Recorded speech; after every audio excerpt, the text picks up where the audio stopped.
दिवसांपूर्वी त्यांना जय महाराष्ट्र करत एकनाथ शिंदेंसोबत गेले। यानंतर अर्थातच ठाकरेंना मोठा धक्का बसला। धाराशिवमध्ये सुद्धा पक्षाची मोठी हानी झाली। पण ओमराजे निंबाळकर गेल्यानंतर धाराशिवमधल्या सभेमध्ये धाराशिवकरांना संबोधत ठाकरेंनी शब्द दिला होता की नवा चेहरा लवकरच उतरवेल आणि त्याला तुम्ही साथ द्या। आणि आता ठाकरेंनी दिलेल्या शब्दाप्रमाणे नवा चेहरा उतरवल्याची चर्चा आता सुरू झाली आहे। ओमराजे निंबाळकरांना टक्कर देण्यासाठी संजय निंबाळकर हे धाराशिवच्या मैदानामध्ये उतरले। त्यामुळे व्हिडिओच्या माध्यमातून पाहूयात संजय निंबाळकर नेमके कोण आहेत आणि एकंदरीतच धाराशिवच्या राजकारणामध्ये काय चाललंय। नमस्कार, मी अक्षता आणि तुम्ही पाहताय सकाळ। राष्ट्रवादी काँग्रेस पक्षाचे धाराशिव जिल्ह्यातील नेते संजय निंबाळकर आणि भाजपचे रामेश्वर शेट्टे या दोन बड्या नेत्यांनी आपल्या शेकडो कार्यकर्त्यांसह मशाल हाती घेतली आहे। ठाकरेंच्या शिवसेनेचे पक्षप्रमुख उद्धव ठाकरे यांच्या हस्ते बुधवारी मातोश्रीवरती या सगळ्यांनी शिवबंधन बांधून घेतलं।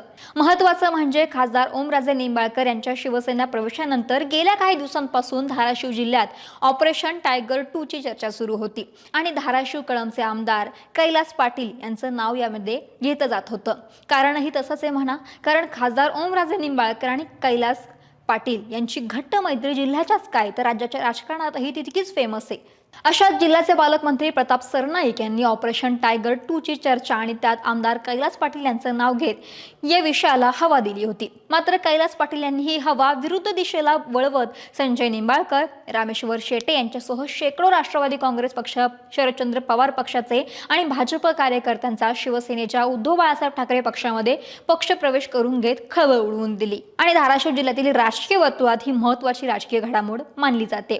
संजय निंबाळकर तसेच भाजपचे वकील आघाडीचे जिल्हा संयोजक रामेश्वर शेट्टे यांनी शिवसेना पक्षामध्ये प्रवेश केला।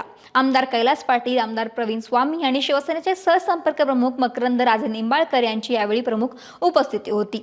आता संजय निंबाळकर यांच्याविषयी सांगायचं झालं तर निंबाळकर हे राष्ट्रवादी काँग्रेसमध्ये सक्रिय होते। धाराशिव कळंब विधानसभा मतदारसंघामध्ये त्यांनी पक्षाचं काम केलं होतं। 2014 मध्ये तुळजापूर विधानसभा मतदारसंघामध्ये त्यांनी भाजपकडून निवडणूक लढवली होती। महत्त्वाची गोष्ट म्हणजे ज्या कैलास पाटलांनी त्यांना ठाकरेंच्या गटामध्ये आणलं तेच त्यांचे त्यावेळी आमदारकीच्या निवडणुकीमध्ये विरोधकही होते।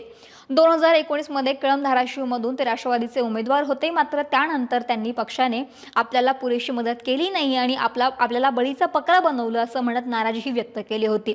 राष्ट्रवादी जेव्हा फुटली त्यानंतर सुद्धा ते राष्ट्रवादी काँग्रेस शरद पवारांसोबतच होते, परंतु पक्षामध्ये फारसे सक्रिय नसल्याची माहिती देखील समोर येते। 2024 मध्ये विधानसभेच्या निवडणुकीच्या आधी ते राष्ट्रवादी काँग्रेस शरदचंद्र पवार पक्षामध्ये गेले होते। पक्षाकडून तुळजापूरची उमेदवारी मिळण्यासाठी त्यांनी प्रयत्नही केले होते। त्यांनी मतदारसंघातील 192 गावांचा दौराही केला होता। संजय निंबाळकर यांचे धाराशिव जिल्ह्यामध्ये आणि सामाजिक तसेच राजकीय पातळीवरतीही काम आहे। त्यामुळे संजय निंबाळकर यांचा ठाकरे गटातील प्रवेश हा आगामी स्थानिक राजकारणाच्या दृष्टीने महत्त्वाचा मानला जातोय। यासोबतच रामेश्वर शेट्टे हे भाजप वकील आघाडीचे जिल्हा संयोजक असून खरेदी विक्री संघाचे उपाध्यक्ष तसेच भाजपच्या विधी विभागामध्ये जिल्ह्याची जबाबदारी सांभाळत आहेत। त्यांच्या प्रवेशामुळे भाजपला धाराशिवमध्ये धक्का बसल्याची देखील चर्चा आहे। त्यांच्यासोबतच धाराशिवचे माजी भाजप शहराध्यक्ष आणि माजी उपनगराध्यक्ष राजाभाऊ बागल यांचा देखील समावेश आहे आणि त्यांच्यासोबतच शेकडो कार्यकर्त्यांनी देखील ठाकरेंचं शिवबंधन हाती घेतलंय।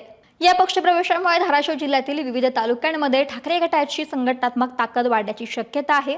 आगामी स्थानिक स्वराज्य संस्थांच्या निवडणुकांच्या पार्श्वभूमीवरती या घडामोडीला राजकीयदृष्ट्या महत्त्व प्राप्त झाले। पण दुसरीकडे ठाकरेंना धाराशिवमध्येच मोठा धक्का देखील बसलाय।